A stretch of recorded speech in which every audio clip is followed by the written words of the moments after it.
Welcome back to my YouTube channel JK education. Myself Jaswant Kumar Maheshwari.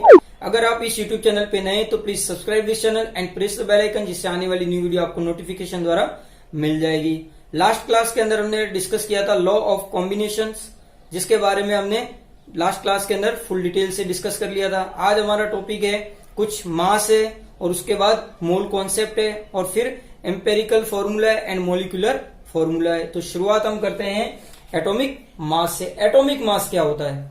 जो देखो, ये atom तो हमने अभी तक पढ़ा नहीं है क्योंकि ये है सेकंड चैप्टर के अंदर। तो मैं यही आपको बता देता हूं कि जो एटम होता है वो क्या होता है, बहुत छोटा होता है। अब जब स्मॉल होता है तो उसका वेट वगैरह भी क्या होगा, सब स्मॉल होगा। अब उसको रिप्रेजेंट करने के लिए एक टेक्निक अपनाएगी, उस टेक्निक को कहते हैं एटॉमिक मास, जिसके अंदर क्या किया गया कि कार्बन का 12 आइसोटोप होता है, उसका 1/12 पार्ट लिया गया, ठीक है, जिसे हम कहते हैं आवोगाद्रो नंबर भी कह सकते हैं, जिसे हम AMU एटॉमिक मास यूनिट भी हम कहते हैं, ठीक है, जिसे हम आजकल म्यू द्वारा भी रिप्रेजेंट करते हैं। कैसे, देख लो।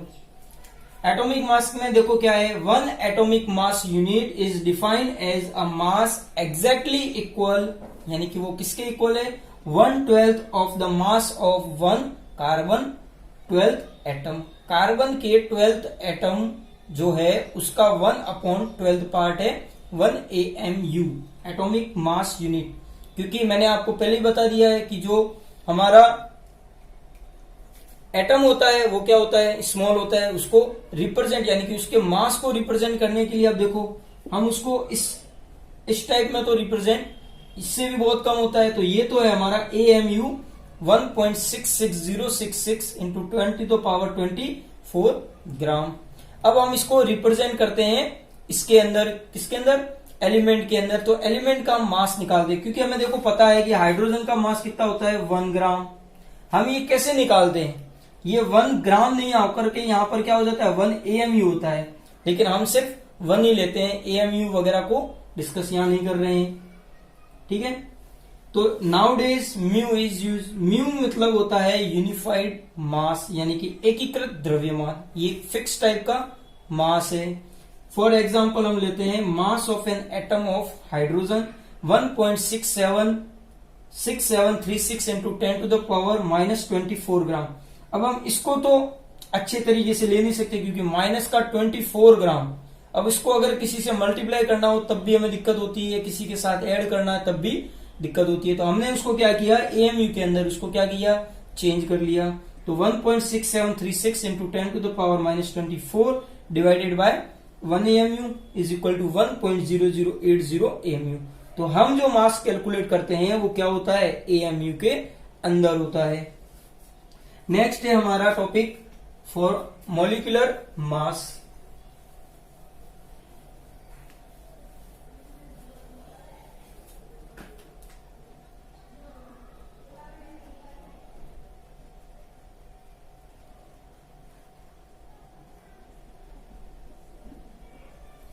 मॉलिक्यूलर मास में क्या होता है, अब देखो मॉलिक्यूल है, मॉलिक्यूल के अंदर कौन प्रेजेंट होंगे, एलिमेंट। एलिमेंट का टोटल मास, यानी कि मास ऑफ, यानी कि अगर हम टोटल मास की बात करें, यानी कि यहां क्या हो रहा है, एडिंग हो रही है, ठीक है। यानी कि अगर हम बात करें mass of some element present in a molecule, वो होता है हमारा मॉलिक्यूलर मास। फॉर एग्जांपल अगर हम लें CH4, तो कार्बन का होता है 12.011 प्लस हाइड्रोजन है। अब देखो हाइड्रोजन 1 में होकर के कितने हैं, 4, तो 4 1.008। अब ये सब म्यू में ही है, लास्ट में हम म्यू लगा लेंगे। तो 12.011 प्लस डिवाइड करो 4 मल्टीप्लाई करो 8 टू जा 32 इज इक्वल टू 16.043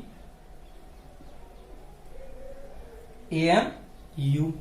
AMU ना लिख करके हम उसे U भी लिख सकते हैं। तो ये है हमारा मॉलिक्यूलर मास। ठीक है, तो हम लगभग यही रूल्स फॉलो करते हैं, क्योंकि आप देखो हमें सब क्या है, मॉलिक्यूल्स ही डिटेल में डिस्कस करना है। मॉलिक्यूल मास के अंदर बार बार हम उसको ऐड करते जाएंगे और उसे निकालते जाएंगे, कैलकुलेट कर लेंगे। थर्ड है हमारा फॉर्मूला मास।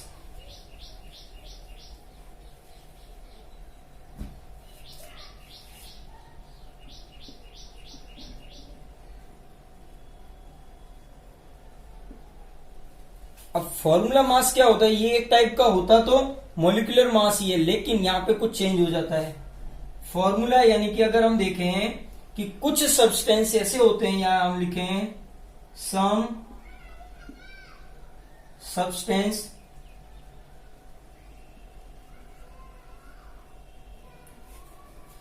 सब्सटेंस नॉट, या हम लिखें some substance do not contain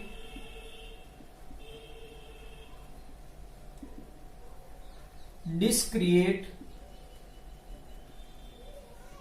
ठीक है, डिस्क्रिएट मॉलिक्यूल्स। अब ये जो सब्सटेंस है ये कौन होता है, अगर हम एग्जांपल लें तो कौन है, NaCl। ये क्या होता है, अपने मॉलिक्यूल्स के अंदर ये क्या होता है, डिवाइड नहीं होता है, because in this substance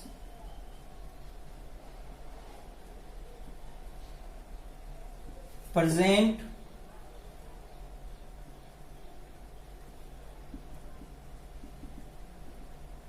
positive and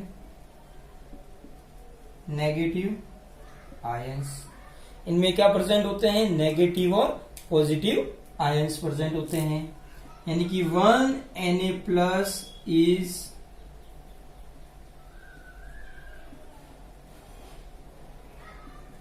attach to 6Cl minus और 1Cl minus is attach to 6Na plus.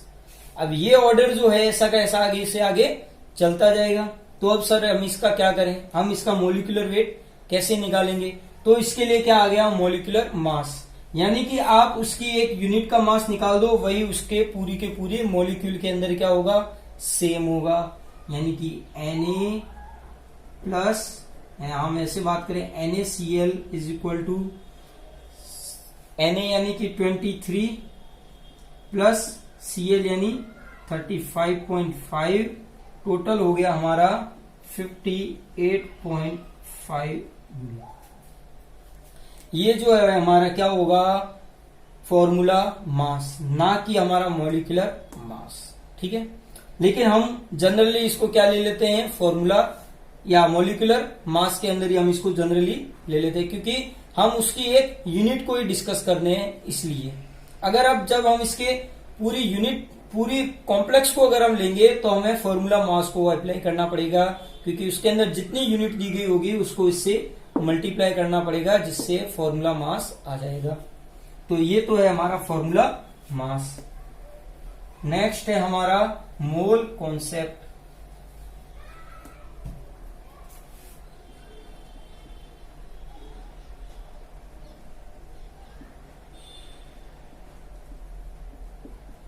And molar mass. Mole concept क्या होता है कि किसी मॉलिक्यूल के अंदर कितने एटम्स प्रेजेंट है। ठीक है, या हम उसकी बात करें, 1 mole is the amount of substance that contains a particles और एंटिटीज। यानी कि ये क्या करता है, कंटेन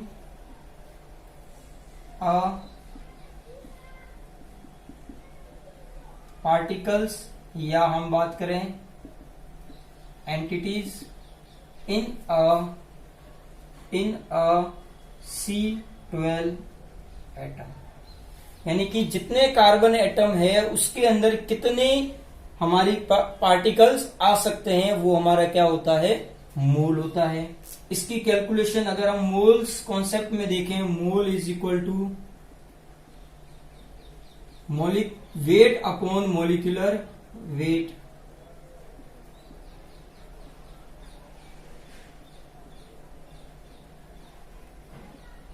ठीक है, ये होता है। अगर किसी का वेट गिवन है, अगर mole is equal to V upon 22.5, जहां पर जो V है ये क्या होता है, volume at STP, standard temperature and pressure, यानी कि एक फिक्स टेम्परेचर और प्रेशर पर जो वॉल्यूम होगा उसे 22.4 से अगर हम डिवाइड करें तब भी क्या आ जाएगा, मोल आ जाएगा। Mole is equal to N upon Na, ठीक है। अगर हम यहां पर Na की बात करें कि सर ये Na क्या होता है, तो 1 mole is equal to 6.023 into 10⁻24। इसे हम क्या कह सकते हैं, Na मतलब आवोगाद्रो,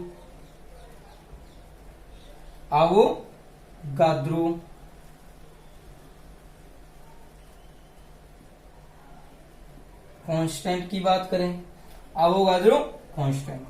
तो यहां पर सर ये N क्या होता है, N is equal to total number of particles. तो कितने पार्टिकल्स है उसके अंदर आवोगाद्रो को डिवाइड कर दो तब भी हमारा क्या आ जाएगा, मोल आ जाएगा। ये इसके कुछ क्वेश्चंस होंगे जो हम इस चैप्टर के लास्ट के अंदर फुल डिटेल से देखेंगे। तो ये 3 टाइप है मोल निकालने के, ठीक है। तो ये है हमारा मोल कॉन्सेप्ट, ये सब इतना ही है। इसके अंदर बोला गया है कि मोलर मास, मोलर मास क्या है वो देख लो।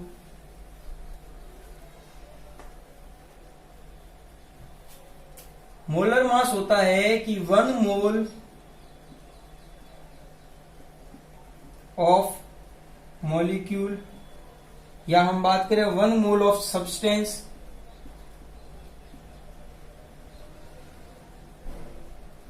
मास क्या होता है, मोलर मास।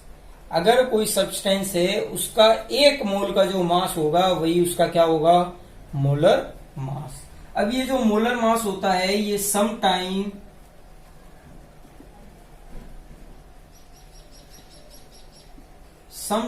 इक्वल टू, ये जो हमने 3 पढ़े हैं इसके इक्वल होता है, क्योंकि अगर हम 1 मोल की बात करें तो वो पार्टिकल्स हो सकता है, मॉलिक्यूल हो सकता है, या फॉर्मूला मास भी हो सकता है। तो ये है हमारा मोलर मास। नेक्स्ट अगर हम देखें परसेंटेज कंपोजिशन, ठीक है।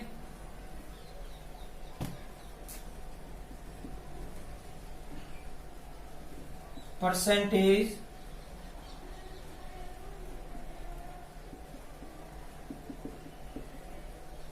कंपोजिशन, इसे कैसे निकालते हैं, percentage composition of an atom is equal to mass of an atom upon molar mass into 100, ठीक है। इससे क्या आ जाएगा, परसेंटेज। अब परसेंटेज निकालना कोई दिक्कत नहीं है, कितने नंबर लाए, कितने में से लाए, 100, यानी कि अब मोलर मास के अंदर जो एलिमेंट होगा या एटम होगा उसका mass divided by molar mass into 100, जिससे हमें क्या मिल जाएगा, परसेंटेज कंपोजिशन। इसका अगर हम एक एग्जांपल लें,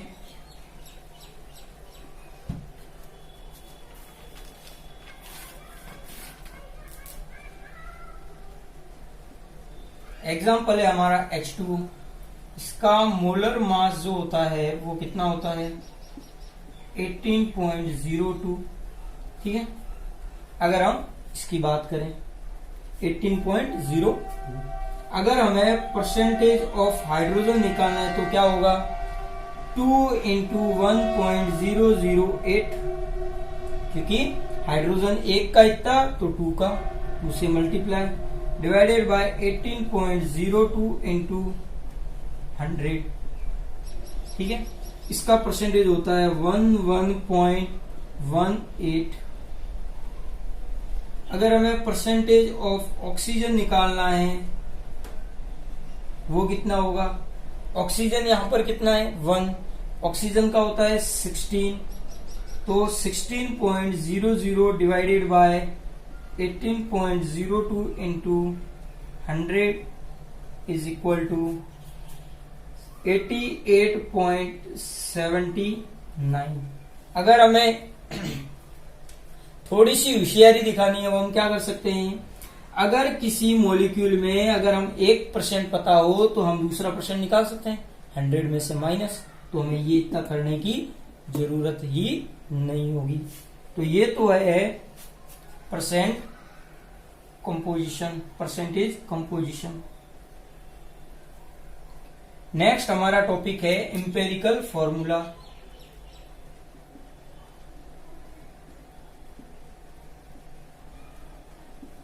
एंड मॉलिक्यूलर फॉर्मूला। जो एम्पिरिकल फॉर्मूला होता है वो क्या होता है, रिप्रेजेंट करता है, किसको रिप्रेजेंट करता है, represent the simplest whole number, represent the simplest whole number ratio of various atom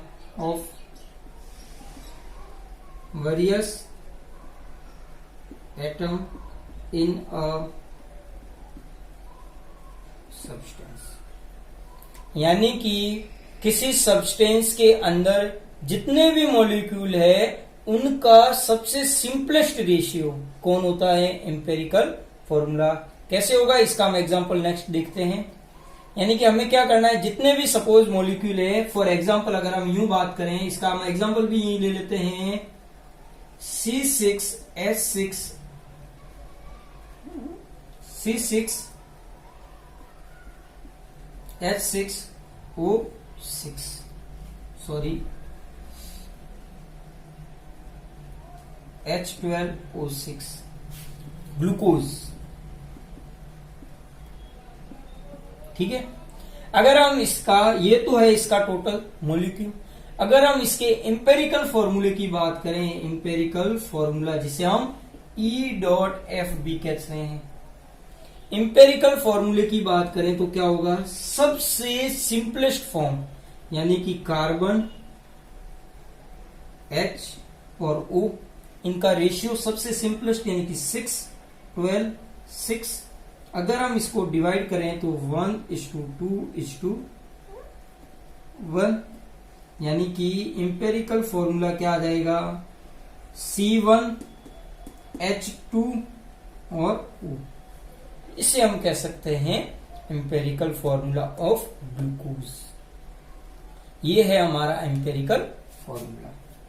फिर अगर हम देखें कि मॉलिक्यूलर फॉर्मूला क्या होता है, तो उसके अंदर क्या होता है, टोटल नंबर ऑफ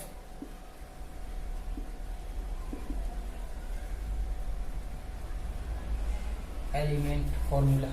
यानी कि जितने के जितने ही एलिमेंट है उनको एज इट इज लिख देना। जैसे कि अभी हमने एग्जांपल देखा C6H12O6, यानी कि कार्बन कितने थे 6, तो हमने एज इट इज लिख दिया 1, यानी कि ग्लूकोज के अंदर कार्बन कितने होते हैं 6, तो 6, H12O6 तो 6।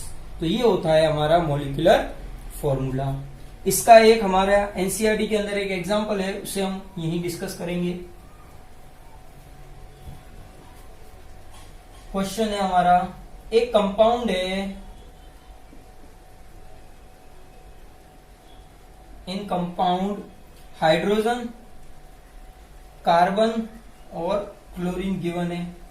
इनका परसेंटेज दिया गया है हमें 4.07%, 24.27%, 71.65%, और उसका अगर हमें मॉलिक्यूलर वेट गिवन है 98.6 ग्राम, तो हमें उसका empirical formula and molecular formula को क्या करना है, कैलकुलेट करना है।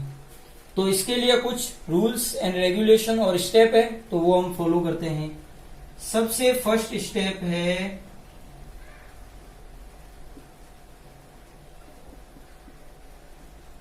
ये जो परसेंटेज है इसको कन्वर्ट करना है,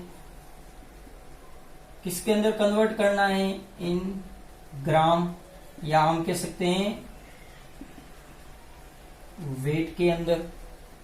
यानी कि हाइड्रोजन अगर ये एज इट इज हम लें, इसको अगर हम चेंज कर लें तब भी कोई दिक्कत नहीं, क्योंकि 100 है। इसका मतलब क्या है, 100 ग्राम के अंदर 4.07 ग्राम क्या है, हाइड्रोजन।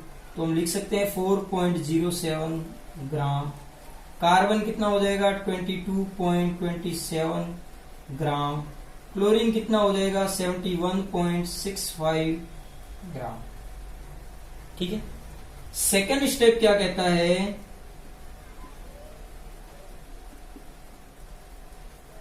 ये जो ग्राम आया है इसको परसेंटेज कंपोजिशन के अंदर क्या करना है, हमें चेंज करना है। Change in percentage composition.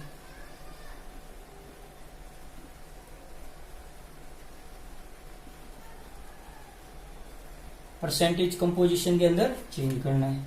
अब वही, कोई दिक्कत नहीं होनी चाहिए। अब तो परसेंटेज कंपोजिशन में चेंज करना मतलब अगर हम हाइड्रोजन का परसेंटेज लें तो क्या हो जाएगा, 4.07 ग्राम डिवाइडेड बाय हाइड्रोजन का 1.008 molar mass.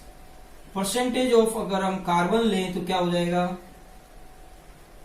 Total mass 22.27 divided by carbon का होता है 12।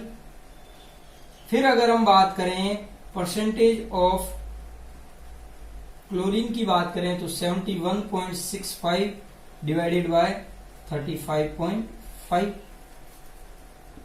तो इनका जो परसेंटेज आता है वो लगभग इसके इक्वल होता है 4.04%।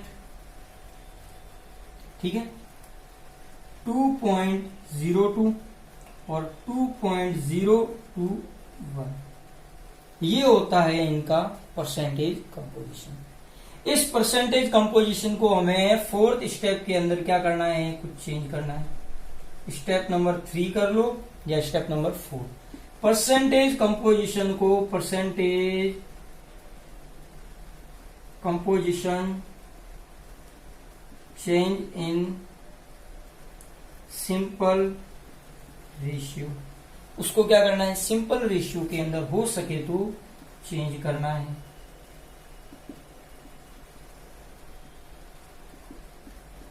अगर हम इसको देखें ध्यान से तो 2:4 यानी कि 2:1:1। ठीक है, यानी कि जो थर्ड स्टेप से जो सिंपल रेशियो आया है, simple ratio is equal to empirical formula.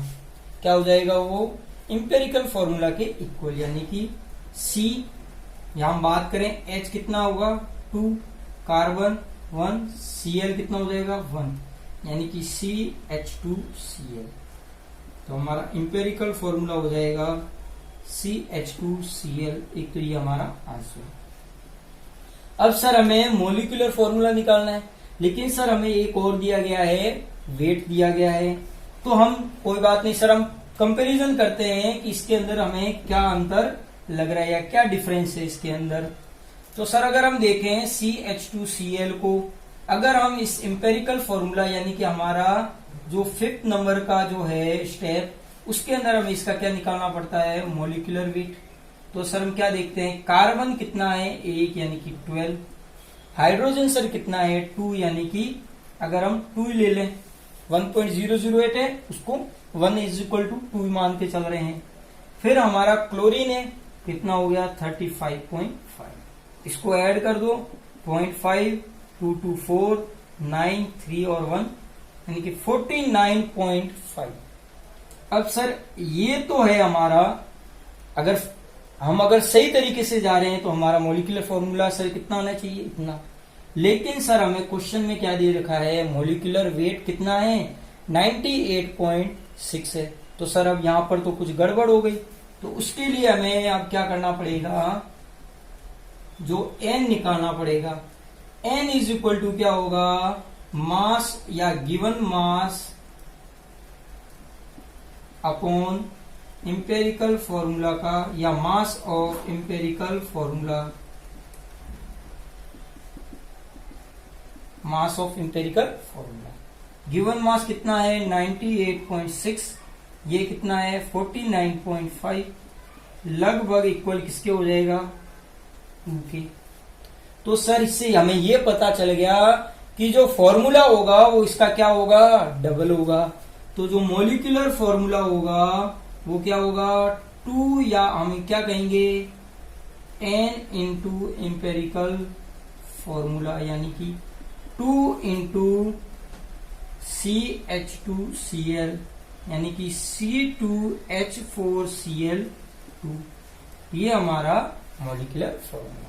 तो आज का ये जो टॉपिक है इसी के साथ क्लियर होता है। उम्मीद होगा ये वीडियो आपको पसंद आया होगा। अगर ये वीडियो आपको पसंद आए तो please like, comment, share and subscribe जरूर करें। धन्यवाद।